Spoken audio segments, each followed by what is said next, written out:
are so many quick hacks on how to get healthy hair and how to get long hair fast. While these things give you instant gratification, they also create about 4 or 5 more problems as they fix one. All the people that gave you these hacks had great intentions, but they did not study anything but the vanity metrics, the things that you can see on the surface. Because they didn't really understand the science of the human body, they created all of these steps, and now across the world, not just the city, the world. Shit, not just the city, the world. People believe that to get healthy, thriving, shiny, moisturized hair, they have to add product. Trust that exactly where you are is where you're meant to be. So keep your chin up so your crown doesn't fall. Remember, you're royalty. Before we get started, make sure you go ahead and subscribe here to my channel and then click on that bell notification so you're notified every time I post another video. In this video, I am going to teach you the 3-6-9 method as it pertains to your hair and your hair growth cycle. And by the end of this video, you are going to know exactly how to break down old foundations and build new ones, because to be honest, you cannot put new wine in old bottles, boo, and you can't build no big old mansion on the foundation of a 2-bedroom condo. It just don't work like that. You have to take out those old things and make them new. So stay to the end of this video and we'll get into it. This video is going to be broken down into pillars, all right? I'm gonna warn you, it may get a little controversial. I'm not really a person who has everybody's favorite opinion. So if you're easily offended, this might be the time that you may want to go get your little sensitive tail on up out of here, all right?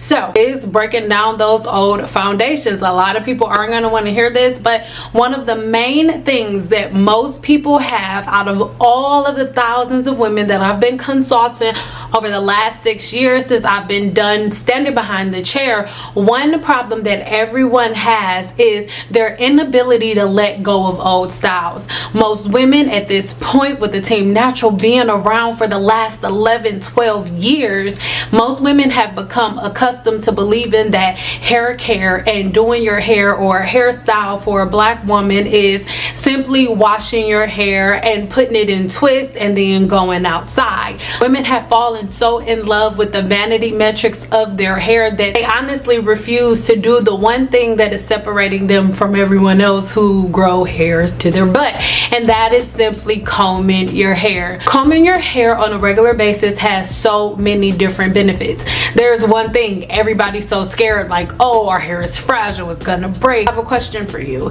If you were to lay in the bed for, let's say, a month and not really get up to do nothing but maybe use the bathroom, but you're just laying in that bed not doing nothing, and then somebody got you up and told you to run a marathon, would you be able to do it? Absolutely not, because your muscles have no memory. Well, guess what? Your hair shaft is a fiber that is produced on the inside of the body, so your hair shaft is alive. When people say that your hair shaft is dead, they're simply speaking of those dead hair cells, those dead keratin cells that make up the cuticle, but the cortex is very, very alive and thriving, all right? You combing your hair on a regular basis, you allow the natural sebum that is meant to perform all of these different things. You create an environment for that sebum to get completely down the hair shaft, and that is the moisture that your hair needs. Any other type of moisture that you try to put on there, like doing the lock method or pre-pooing and locking the coconut molecule within the cortex, you are hurting the hair.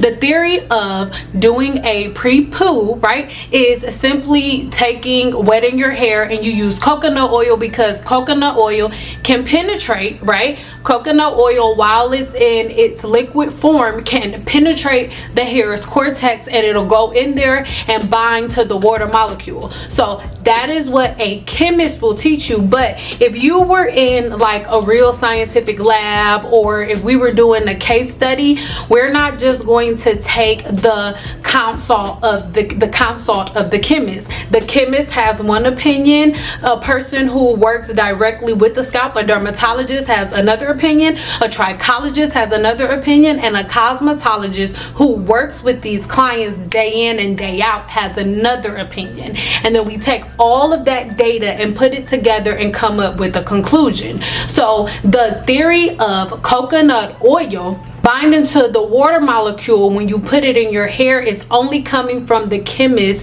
perspective, because when you put the cosmetologist and the trichologist opinion in perspective, mainly the cosmetologist is going to tell you, okay, hey, yes, it binds to the water molecule inside the cortex, but it does not leave the cortex.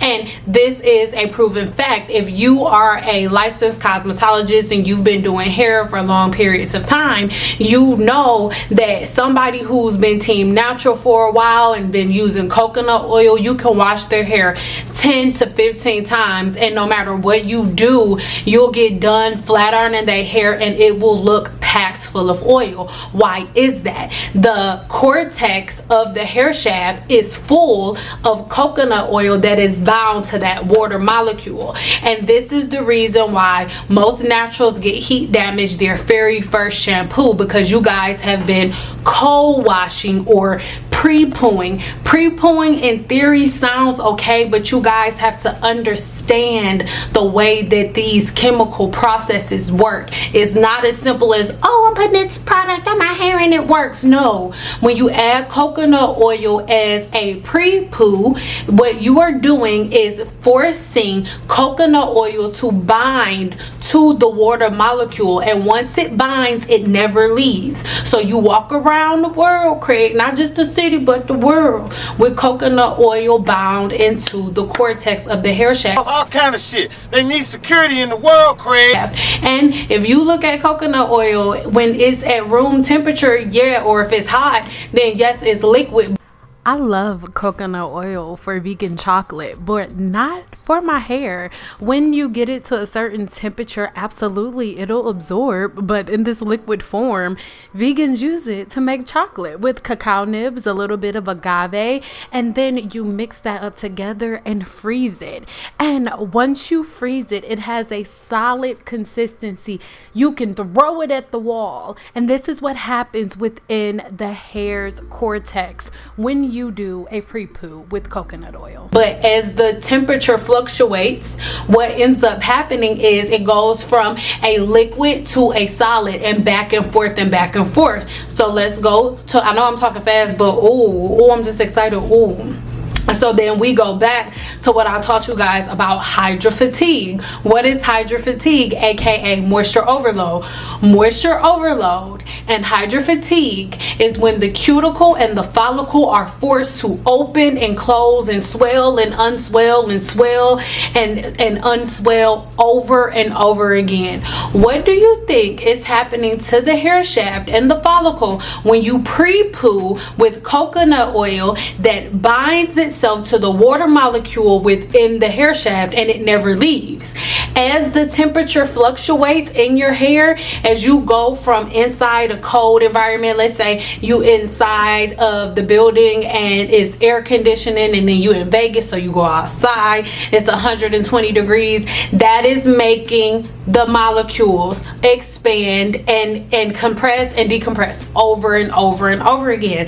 It is the same thing. So yes, in theory, from a chemist perspective, it scientifically, if we were to get a cosmetologist, a chemist, a trichologist, and a dermatologist in the same room together, this is the conclusion that we would come to. All right, coconut oil and doing pre-poos and stuff like that, it's like for the birds, y'all.